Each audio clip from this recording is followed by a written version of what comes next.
This is Guardian Radio, your station for up-to-the-minute news, intelligent, interactive, and engaging conversation. 96.9 FM. The views and opinions of the hosts and guests are their own and do not necessarily reflect the position of the management and staff of Guardian Network. The Bahamas is big ting, my island is big ting, all over is big ting. The Bahamas is big ting, the Bahamas is big ting, my island is big ting, all over is big ting. The Bahamas is big ting. Now many other countries they be lucky like us, with the sun does shine from dawn till dusk. From Freeport to Inapa, we can travel hassle free. We may never leave on time, but we can check in early. Bahamas is big ting, my island is big ting, all over is big ting. The Bahamas is big ting, Bahamas is big ting, my island is big ting. The flag carrier big ting, the Bahamas is big ting. So now big ting. Good yawning this morning and welcome back to Guardian Radio 96.9 FM, your station for fresh news, smart talk all day. It is Tuesday, the 24th of January, 2023, and you are on the clock with Erin Greene. On the clock, we engage organizations, institutions, social and cultural leaders, and ordinary people to better understand the impact of public policy, private sector development, and emerging social and consumer trends. On the clock, we have conversations that help us understand and navigate a rapidly changing Bahamas. It's a World News Tuesday. Unfortunately, Mr. Mark Palmer is unable to join me this morning, so we're going to do Monday all over again. Let's open up the lines. Let's talk about what's important to you, what's in the headlines.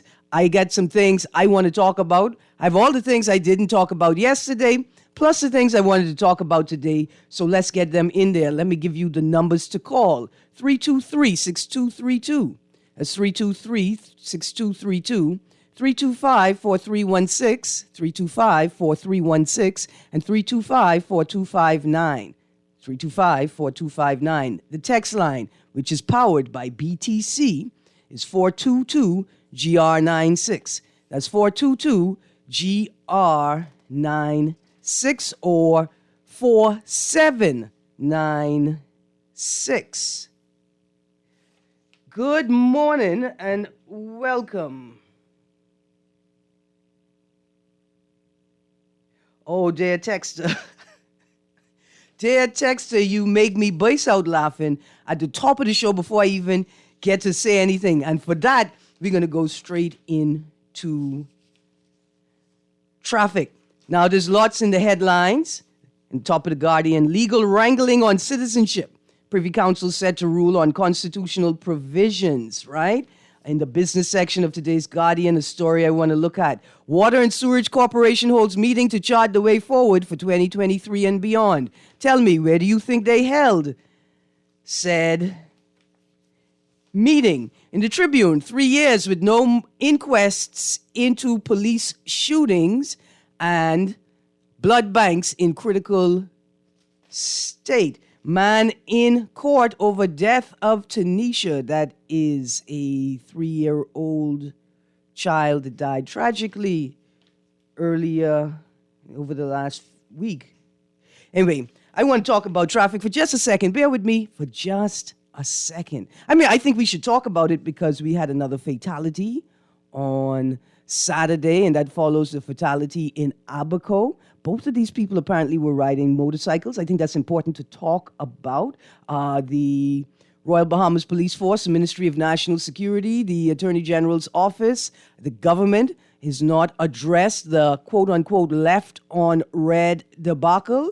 I think they got to address that right away. And so, since the law itself hasn't compelled you to address it, I call on the insurance industry to demand that the government address the confusion in the public as to the law, what it means, and what it allows us, the driver, to do. I think it's important for the insurance industry to demand. See, don't just take it on a case-by-case basis, right? Because I imagine that the announcement, right, the recent announcement that actually there's only one place where you could turn left on red in New Providence was prompted. I believe it was prompted by an insurance company investigating a matter with one of its clients, reading the actual law, and realizing that indeed their client should not get a ticket in an accident where somebody turned left on red, where there is no indicator that you can do so, and caused said accident. I would hate for the insurance industry to take it on a case-by-case basis and only sort of assume a responsibility for their own singular client. Why? Because to me, it seems unethical, right? It also appears to be immoral. But most importantly, y'all are making too much money in the insurance industry to leave us stranded in the wilds of this plantation. So again, I beg, I encourage, I urge, those are good words. Those are good F&M words. I urge you, the insurance industry, to compel the government to act, to speak, to coordinate the agencies necessary to identify the intersections that do require a sign and get going. And then to clearly, not pellucidly, it's just too fancy, to clearly explain to the Bahamian people what is expected of them. I think that's very important. But this is the most important thing. I was on Tony Darling Highway yesterday, and I want to know what happened between Blue Hill Road roundabout and Bahamas Games Boulevard roundabout. Were y'all playing pork-in with asphalt? Is that what y'all call a patching program? Now look here, I've not come here to embarrass anybody. But I've come here to say that surely there's an inspection team that's going to sign off on that project before the contractors or subcontractors are paid, right? And that inspection team is going to make an assessment of the work, right? And then after coordinating with the contractor or subcontractor themselves, they're going to produce a list for the contractor to indicate to them the equipment they need and the tools and the materials they need in order to be able to secure another patching contract, because the work that they submitted is substandard. I wrote it down. I like how the government provides poetry for us every day, so I want to provide you all with some poetry. And I want to say this: the patchwork is equally as problematic as the potholes they are repairing. The patching is just as bad as the pothole. And so we've reached beyond the point in 2023 where when they see the asphalt in the road, they know the job done, right? We are beyond that. Somebody needs to go and inspect that. And I'm not saying to fire the contractors. I'm not saying to never give them work again. What I'm saying is that you ensure they have access to the tools they need to do the job properly. Yes, people have to work. But my taxpayer dollars should not be going toward paying for substandard work that not only has to be repaired very quickly, but could potentially cause damage to drivers and then result in more damage to other vehicles on the road. Now, I appreciate a lot of people, they don't understand why I insist on talking about traffic, why I harp on it. I talk about it. There's a couple of reasons. Let me tell you what the first reason is. The first reason is we have an aging population, A-G-I-N-G, an aging population who refuse to put down their car keys because they have two bastions of power left. First is the children, the progeny that they lord over, right? Because that is their final bastion of authority. and the car key, getting in their car and driving because that's their last, like symbol, like option for freedom. And children running me hot, talking all this sense about I'm older and the world has changed and is moving much faster, and I refuse to move with the pace of the world. I don't care about them. I get in my car and I'm gonna drive just road. This is why we have to get this traffic thing under control. It just is, it's unbelievable. Not just that. Let's go back to this article from the Nassau Tribune last week. Motorcyclist killed in vehicle collision. Let me ask you this quick question before I go to the caller. 34-year-old motorcyclist died in a traffic accident in Dundastown on Friday. The incident took place after 4 p.m. This would have been last week. Police said a man was driving a Dodge Dakota 2005 on George Albury Boulevard, and the motorcyclist was driving west along Grace Avenue when they collided. Condolences to the family of the driver. But I want to ask you all this question. It's 2023. Why y'all still speeding on these bad Family Island roads? If Nassau Road's bad, New Providence Road's bad, you know the Family Island roads are horrid. Let's go to this caller. Good morning, caller. You are on the clock. Yes, sir. Good morning to her. Good morning. How are you? Not bad. Good. Miss Greene. Yeah. Why do we expect so much from our government, right? Uh-huh. And we don't want to pay taxes in this country. We feel that the little 10% VAT we pay is enough. Mm-hmm. When countries pay like 20% VAT and more, plus income tax and all the fees and everything else. Mm-hmm. Why is that? It's the situation like now that this health situation that we're dealing with, the lack of access to good health care. Mm-hmm. We rather than dealing that than trying to put the burden, the fault on where it shouldn't, we trying to put the burden on nurses. And like they don't know what the job of a nurse. The many jobs that the nurses have to do, they do vitals, they clean people who can't clean themselves and the like. Nurses do their jobs. But the problem is we have lack of everything in this country. We tend to look in the north of the United States, the worst developed country when it comes to taking care of the needy, taking care of those who can't take care of themselves. We turn a blind eye on what's going on in the way the Europeans deal with their issues.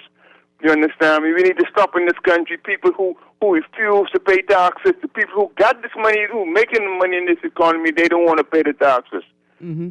That's the sad, man. We gotta stop bossing poor people, bossing the wrong people in this country, and deal with our finances, deal with our issue. We have a money issue in this country, and these poor people, the middle class, the high middle class, the low middle class. You understand me? All these classes, they need to carry their load, man. I with you, but okay, I with you. Let's interrogate that for a second. First of all, I think that we pay a lot of taxes here. Generally, we pay a lot of taxes. I think that really what we're looking at is we need a scale, right? Where those who have more and can afford to pay more, and those who have less and can't afford to pay more, pay less. I think we need a We have people in the state and in Europe.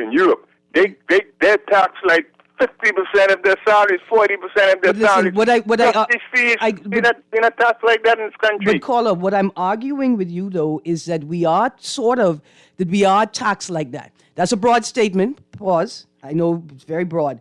We are taxed like that. The nature of our taxes are consumption tax. Not only do you pay tax on everything that you purchase, but you pay one tax. You end up paying that one tax multiple times, right? You like with VAT. That's regressive. And then who does that affect? That affects the poor people, people at the lower end. That does not affect the people who's making the money. But I'm just saying, I'm just saying, let's make that distinction. Those who are most affected is still the same category of people. Let's make that distinction. Here's the next thing now. Now, I'm not caping for rich people, for wealthy people, or people who don't want to play their part.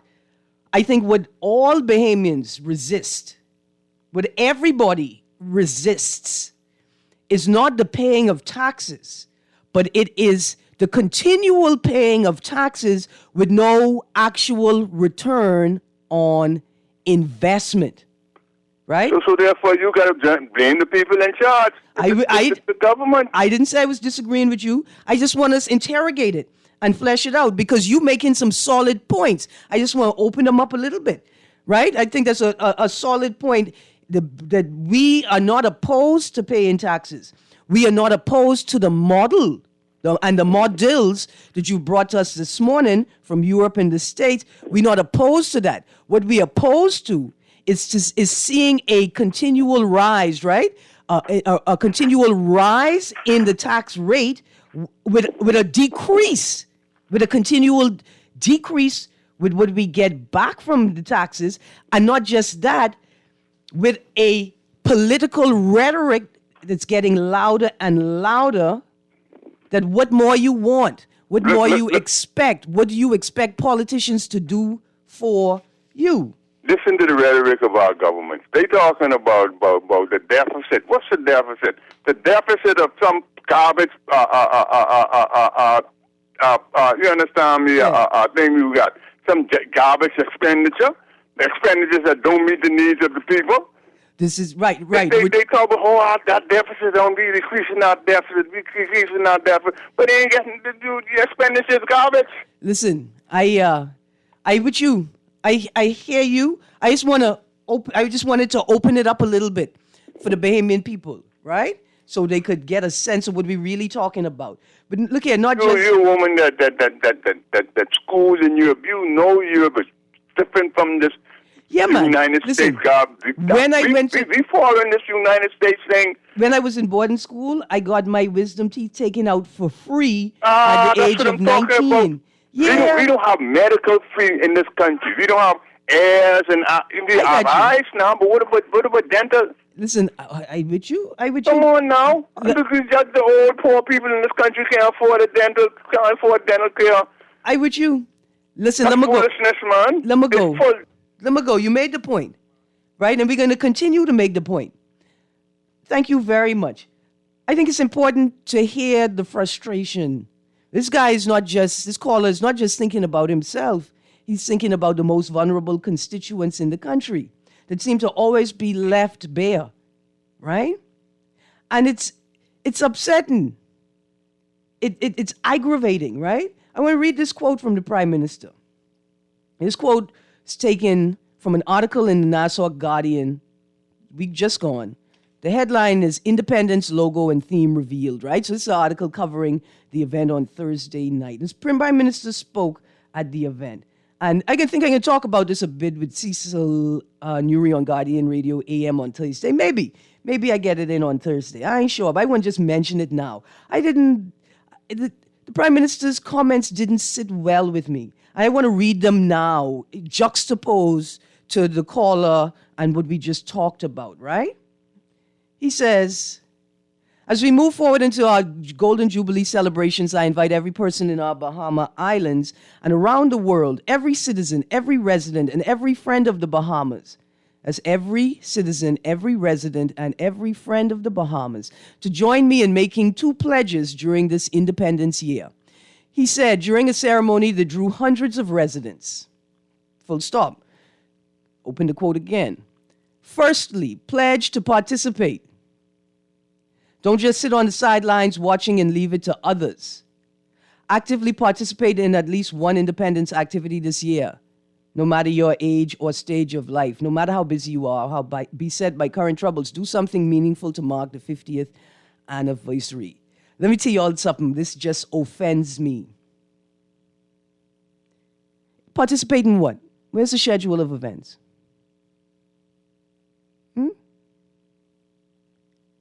Where's your focus on accessibility? Did you have seating available for disabled, differently abled members of our community? Did you have that? Did you announce that? Did you provide free busing in the evening to ensure that people could get to the event? Participate in what? In your country, in your political imaginings of a country? Participate in what? He goes on to say, secondly, I want you to pledge to make our country stronger. Set yourself a personal goal to achieve something, to do something, to learn a new skill, or lift yourself up in some way. So by the end of this year, you can point to a personal achievement. During this 50th independence, with all of the money that is going to be spent on this event, we want you to set a goal, and we want you to achieve it. Any goal, something, anything. You choose anything, and you try to achieve it. Because it seems like you're the only entity in the country that don't have to answer to anybody, that don't have to deliver anything, that is not measured by your ability to produce what you say you're going to produce. And we can get to it later in the week, right? First of all, why all the important statements are made at economic forums, right? And anyway, we're going to interrogate that a bit more. Producer, whenever we get to the callers, I'm open to get to the callers. See, I don't like this. It gives... We're not here to work for you. You're here to work for us, citizens. We don't really understand our role as servants. We don't understand our job to pull from the people that which they desire and to turn it into policy on their behalf. That's what this is given. Like, y'all don't get it. Like, you don't understand the assignment. And coupled with Her Excellency's commentary, and I'm going to paraphrase, if you can't find anything in the first 50 to celebrate, try do something in the next 50 to push the country forward. Dear political class, it is not giving what you think it is giving. Let's go to the caller. Good morning, caller. You are on the clock. Yes, good morning, Miss Greene. Good morning. How you do? Yeah, I'm sorry for calling, all right? But I want to touch me and Gardner feeling, Gardner's on point, right? And but firstly, like before I hang up, I'd like to dare you to read something on the radio concerning biodigital convergence. Something that I've been saying for the past 6 years on the radio that most people really didn't understand, which is based on panopticism. I'm lost if everybody else is, because the thing is, Ms. Greene, I'm very ignorant in this paradigm, right? Mm-hmm. I'm tired of the government making excuses when, listen, this is common sense here, some consciousness here. You mentioned the price of eggs last week, right? Yeah. You know that they're haploids. That means they're unfertilized, but we still buy them anyhow. So they $9 or $9.83 or $10 in some places, right? Mm-hmm. So then obviously 10% of that would be $1. So that's just one item. So let's say the price of a lot of food goods and etc. The prices went up, right? Mm-hmm. Dramatically. Some have increased up to 200%, right? Mm-hmm. All right. So then that means that the VAT has increased, right? Yeah. So can we see the difference? And the government is collecting more revenue. I would be right in my analogy, right? I think so. So what are they complaining about? So my mind ran on what Gardner was saying, and so then the poor people will continue. See, what most people don't understand is this is how they look at me and you as just tax, Most people don't understand that the sheeple on the plantation, they look at us as just tax. And so the revenue the government is collecting is going up because we're not exempted like first world countries where there's exemption on fuel and basic necessities, children's clothing, et cetera, et cetera. Mm-hmm. So the government over here is absorbing all of this income, but then we're not getting anything tangible, and all we get is excuses and a bunch of wallowing in nothingness. And so what happens then? This independence, I would recommend some independent sense because I'm right now the situation with the Bahamas and the way they're treating the poor people, right? It's an inglorious moment. I don't see anything to celebrate. I mean, to be honest with you, unless they celebrate Massa and the Queen and et cetera, my mind is too big for that. Ms. Greene, if I had a platform, they would kill me. You know why? Because what in my brains will frighten them. I don't care where they are, who they come from. I'm not intimidated by status quo ignoramuses who have had knowledge jammed down their brains and using it to suppress the masses. All right? I got you, 52. Someone to come and explain how this calculate inflation, because this foolish is about 10% increase is ridiculous, man. I got you. No, 52. I need you to call back and get the producer your number so I could get your number so you could send me the information so I could determine whether I could read it on air. Let's go to the caller. Good morning, caller. You on the clock? Good morning, Erin. How you doing? I'm good. Look here, good. Thank you. How you doing? Well, boy, you're talking about the 50th year of independence. Yeah, I'm gonna do more talking about it on Thursday in a fuller show. I just wanted to pull them comments out. Yeah. But the guy you pulled that one, you pull that one out of my teeth. By the way, you do get teeth pulled free at the public health center. How long it take? I don't know. I never get a public teeth pull. I had to wait too long. Yeah. So, but I know South Beach does it. I don't know if they still do a South Beach clinic. Yeah. Right. But on the way of that, you're right. You need folk buses with disability to get into Clifford Park. As we planned the activity, but do we plan the activity around the people? Mm-hmm. Because around the people, they said how folks and wheelchairs going to get in Clifford Park. Yeah. You know, and all these other activities, you notice that there are a lot of activities, but they ain't much wheelchair there. Do they want them there or do they don't want them there? Uh-huh. Yeah, that's the question. So far, what they've been having.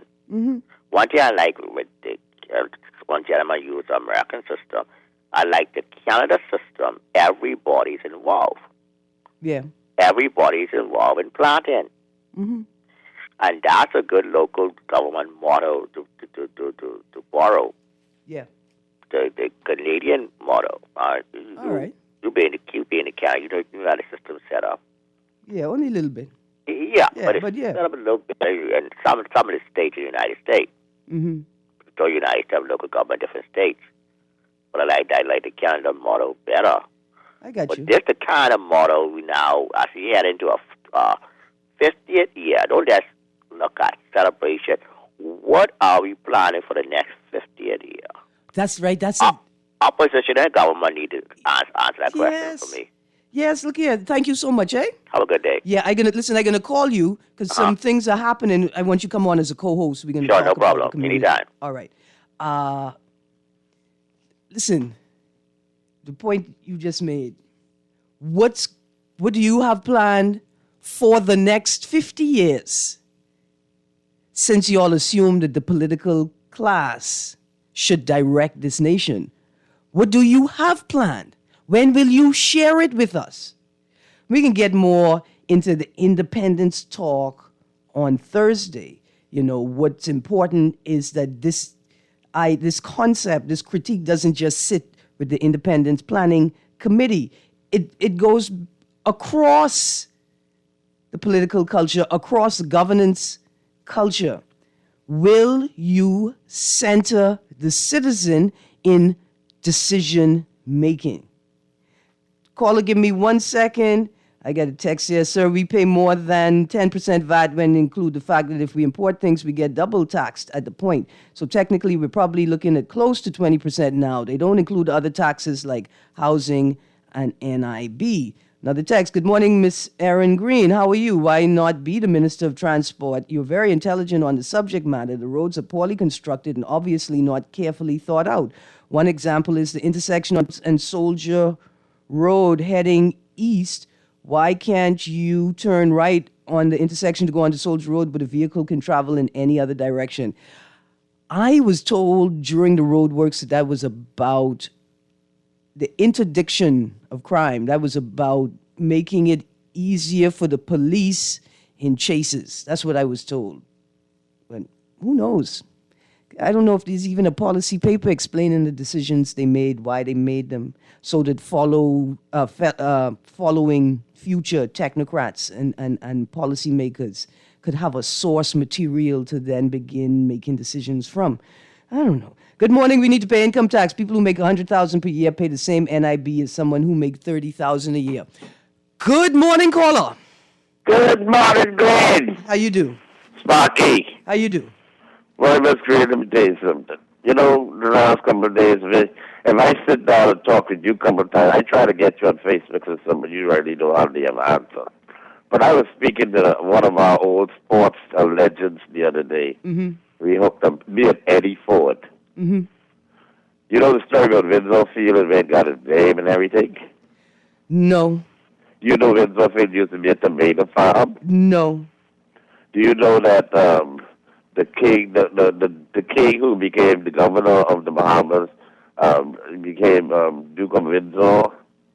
You remember him coming to the Bahamas? Yeah. Yeah, you know that he used to love cricket and he started cricket in the Bahamas down there. That's when they did that Windsor Field after the king, after the post king.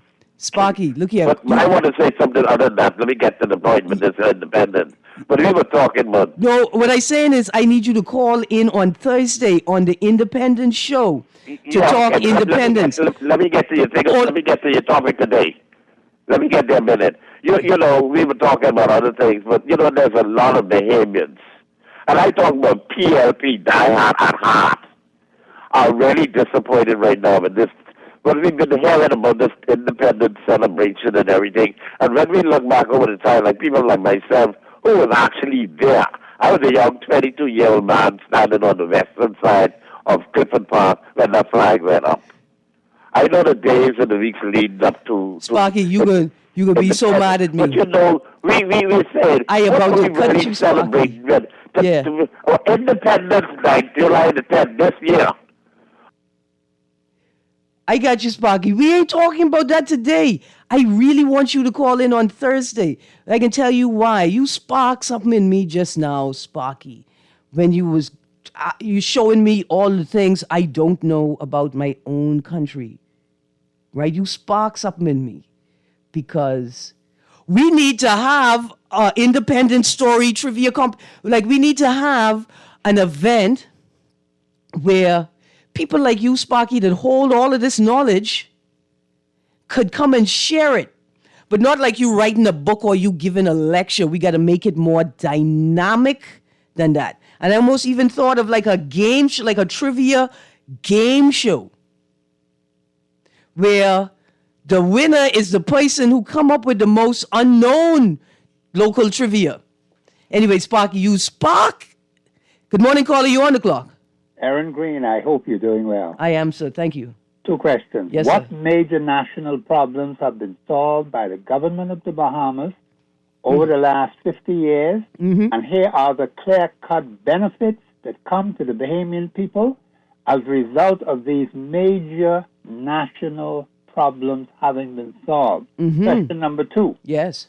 What major constituency problems have been solved by the representatives of that constituency over the last 50 years? Mm-hmm. And here are the clear-cut benefits that come to those constituents as a result of these major constituency problems having been solved. Ms. Greene, you can't talk about the next 50, and you ain't know what happened in the first 50. I with you? Okay? Thank you. And where does the Constitution play in our national development? You look at the government of today. Mm-hmm. It is extremely secular. Mm-hmm. It doesn't even point to the Constitution. It listens to people from outside, people giving them all kind of advice. But we are not looking at our Constitution, comparing all these things that they say they signed, and ask the question, is it constitutionally sound? Mm-hmm. I heard some ministers on the air, just yesterday it was, Mm-hmm. something that was sent out by a ministry which was not constitutionally sound. And sometimes you ask yourself, my sister was even reading something to me that's on the internet about the Department of Immigration. Mm-hmm. It is not constitutionally sound. Yeah. We have a major problem in this country. We don't respect the supreme law of the land. Everything flows from that. Yes. When you leave that out of the picture, you get all muddled up, like we are today. Yes, sir. Those are the things we need to consider. Let's not talk about the next 50. You got to deal with where we are now. What has happened over the last 50? and make a determination as to where we are going to go. Are we going to use our Constitution, which is the supreme law, or are we going to write crap on scraps of paper and say we're going to work with that? Thank you, Ms. Greene. Listen, thank you, caller. Let's bring on the next caller. Next caller, give me a second. I just got to say something. Like, look, the tension, right? The tension between let us fully and thoroughly interrogate what we have achieved or haven't achieved and its impact and benefit over the last 50 years, right? The tension between that, and we have to chart a course forward for the next 50 years, right? The tension between those two things is where the work must take place. We can't set one group off into a silo to do the former, and another group into a silo to do the latter on their own without regard for each other, and most importantly, the tension. The work has to take place at the same time, with one not being prioritized over the other, and most importantly, connected to each other. Thank you so much. So profound, so important, right? I just wasn't focused on that. There should have been a conference. Now, I know that Ian Strawn and UB, University of the Bahamas' Northern Campus, is hosting a conference, I think, Color, Colonialism, and I think it's another anyway, maybe race, in February. It's going to be grand, but we need something at the national level. Let's go to the caller. Good morning, caller. It is just talking voice along with you, Erin. Good morning, Bremen. How you doing? I'm holding thank God. Tell your mommy I said hello, please. I will do, sir. Okay, now, we need justice, law, and order in this country. Several things I want to say. Mm-hmm. The first thing I want to say, whatever tax they put on us, it could be more than we're looking at. Because if we buy a loaf of bread, tax coming out of that, special before it get any place in order to go into the consolidated fund. Yeah. Okay? Another thing is, right? Yeah. Now, we got to be careful when we go to the food store, you see, because they are vegetables are being grown with fertilizer that's made from dead human. I got to research that, Bremen. Yeah, you know, anything like composting. I got you. Yeah. Okay. Yeah. But before I finish that, right? Mm-hmm. Whatever was in those people, what they before they died, it's going to be on or within the vegetable. We got to look out. My other point is, right? Mm-hmm. Government. First, I'm going to say before I make my last 2 points, government not making any provision for we to look forward to. Nothing. Okay? In spite of they talk about independence and this thing and the other thing, what you looking at? Nothing. You're not making provision for people to get healthy. You're not making provision for people to get a job. You're doing nothing. My other point is, right? Mm-hmm. Those people that are working for government, they need the government entities.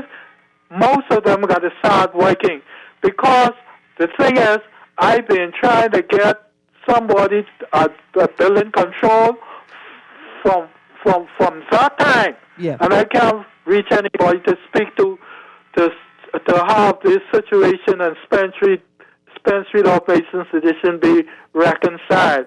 These people in this country joking. You call the office, all you hear them laughing and talking when there are a lot of work to do. Those people are joking. Thank you, Bremen. Thank you very much. And I will pass the message on. We've got to go to a break. When we come back from the break, I'm going to try to get through these 7,500 questions I have in my notes for today's conversation. You guys stay tuned. You're on the clock with Erin Greene. We'll be right back. Guardian Radio, 96.9 FM. Teardrop of islands from many other nations. They come from near, they come from far. Everybody love our nation. Sarah, how are you doing? Okay. Are you sure? I noticed you've been down lately. Yeah, sometimes I don't know. I can't really put into words how I'm feeling, but I know I don't feel like myself sometimes. There's just so much going on in my life. School, friends, sports. Sometimes I worry about different things and feel stressed. I'm glad you're talking to me. And it's okay to talk about your feeling. It's normal to feel changes depending upon what's going on around you. Yeah? Of course. All of us should be concerned with our mental health and our well-being. Good mental health means that we can cope with our everyday stresses. You can talk to me anytime when you feel like it. Okay. We should always check and talk more often and take things from there. Message is brought to you by PAHO WHO and the Ministry of Health and Wellness.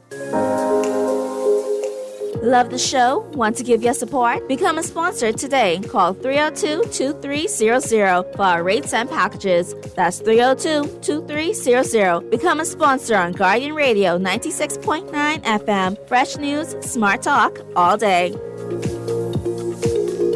The new Guardian Radio app is here. Listen live to all our Guardian Radio shows and live video stream select programs in our studio. Get information about Guardian Radio shows and our hosts. Send messages including text, email, and even call. All from our amazing new Guardian Radio app. Download it free today in your App Store for your Apple device or Play Store for your Android device. The all-new and improved Guardian Radio app. This is Guardian Radio 96.9 FM. Fresh news, smart talk, all day. Big ting, all over is big ting. The Bahamas is big ting. Bimini is big ting. Auckland is big ting. Antigua is big ting. Every island big ting. Good morning and welcome back to Guardian Radio 96.9 FM. You are on the clock with Erin Greene. I've got a text here that says, "Hello, Miss Greene. Can you ask callers like Sparky who call religiously every day, what suggestions do they have to make our beautiful little country better moving forward? I am putting my suggestion together by writing a letter about it. I do not want to say what it is, but ask Brayman what suggestion he has for justice, law, and order. I feel at least the government has had meetings with persons, unlike the former administration, who just cast you aside. I love the suggestions, text. In fact, that's why I attempt to interrogate some callers, particularly the frequent callers, to expand the conversation. But I'm saying, like, if you're going to call, let's make it a conversation. Let's grow the conversation. And if you're going to call all the time, then understand that I'm interested in talking to you. Let's go to this caller. Good morning, caller. Erin, good morning. Good Thank morning. you for How you taking doing? my call this morning. Absolutely. The last texter, he was on to, that person was on to something. Mm-hmm. And I think just about every caller that calls into these shows, don't just only address the issues, but also offer some type of solution, especially from their standpoint to how we can improve the situation here for the Bahamas. There's one with this big issue now that's in the news, but this blood bank situation. Yeah. And I'm going to keep on pressing this one because I believe that it's important. We keep on hearing the statements made that, there's shortage of blood. There's no one coming in to give blood. Then there's the testing of the blood and the delay in getting the blood to the patient, so on and so forth. I offered one suggestion this morning, and I think this is going to be my mantra for the next few months, whereas it's important. If the persons at the PHA is listening, this is something that they can use.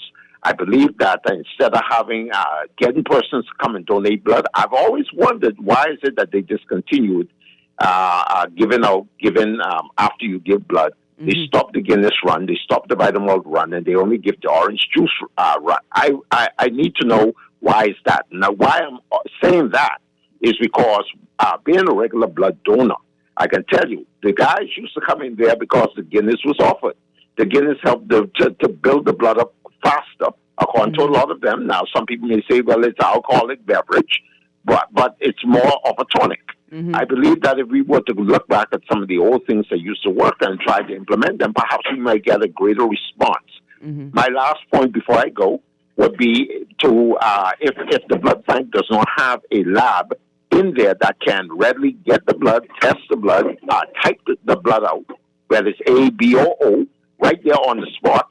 I think it basically can generate getting the blood to the bank, or getting the blood ready for the bank in a quicker pace. Whereas, with the demand on it from people who are short, traffic accidents and stuff, we might be able to generate this stuff and get the progress of what we are trying to achieve here moved a lot faster.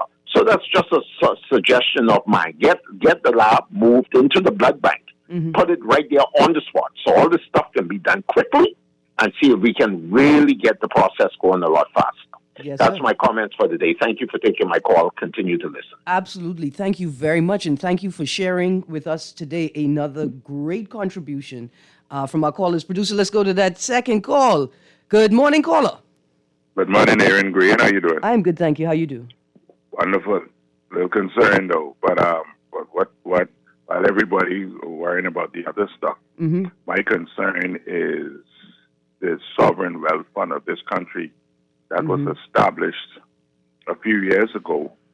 I understand that has been canceled and turned into something else, something that is controlled basically by the Prime Minister, only by the Prime Minister, as well as our carbon credits that belong to the Bahamian people has been transferred solely over to the Prime Minister. So if the Bahamas get any compensation for the carbon credits, which I understand is in the billions, possibly the trillions of dollars, it is to be channeled to the Prime Minister's private banking account and mm-hmm. not the Bahamian people. Mm-hmm. I'd like for you to please expand on that if you can, please. Thanks for taking my call.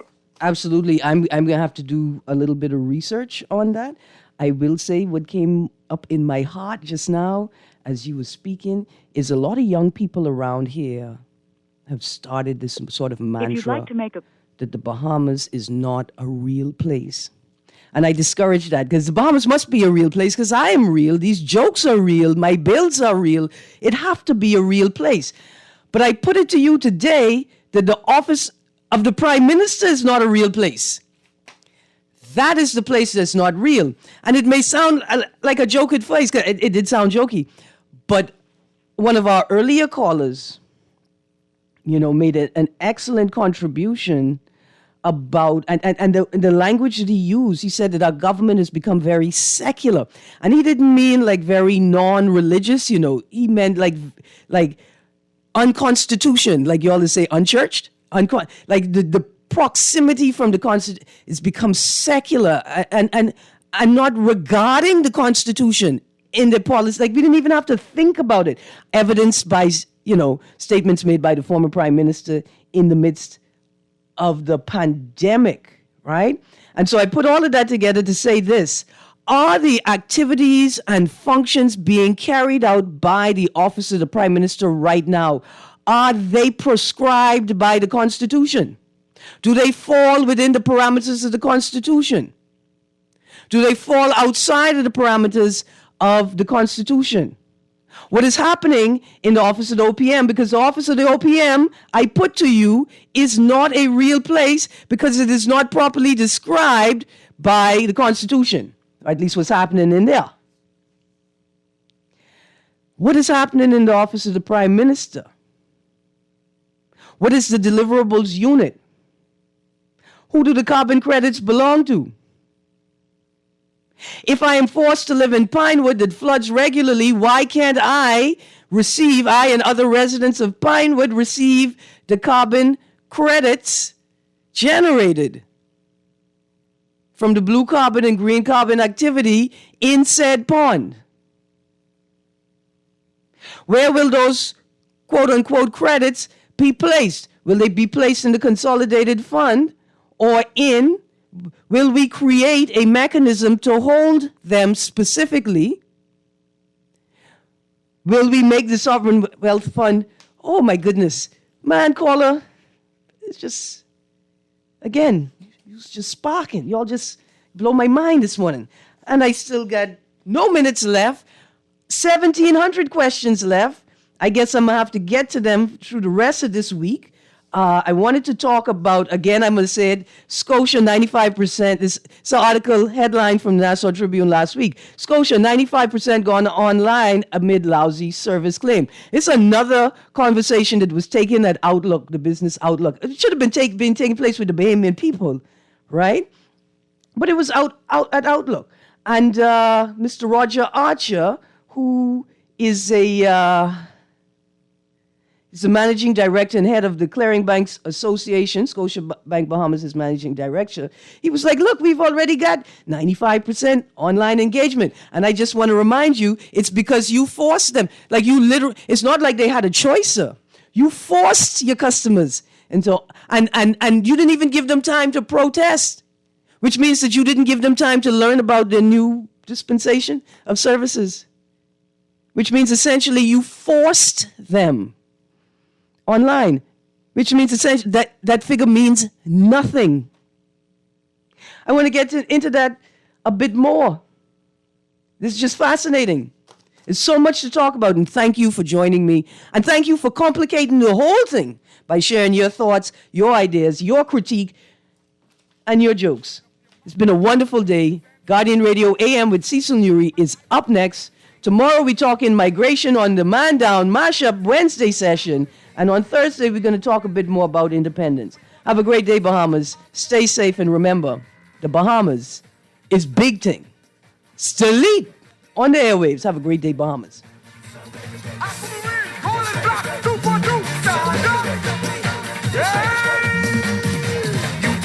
The world until you travel here with us. This island type of living, man, you can't get enough. You're just a teardrop of